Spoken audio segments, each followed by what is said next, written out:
Alfi? Sasaran. Maksudnya tiga-tiga ni dia ada sasaran.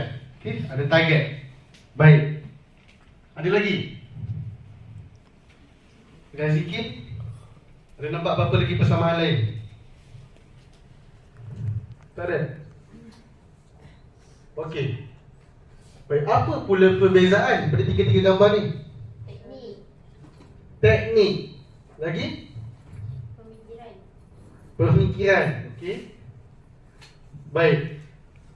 Okey. Ini kita berbalik pada cara tadi. Okey. Ada cara macam ni untuk capai target, ada cara macam ni, ada cara macam ni. Okey. Andai katalah yang lontar lembing ni lawan dengan archery, siapa yang menang?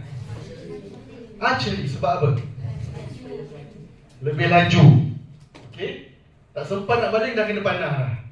Betul, kita nak test. Oh, memang betul. Okey. Baik. Macam mana pula kalau archery lawan dengan sniper? Sniper menang. Dia baru nak aim, dah kena. Even archery ni nak tembak tak sampai pun dekat sniper ni. Dia boleh duduk jauh berapa kilometer daripada tempat memanah tu. Kita test juga. Memang betul. Memang dia kalah. Baik.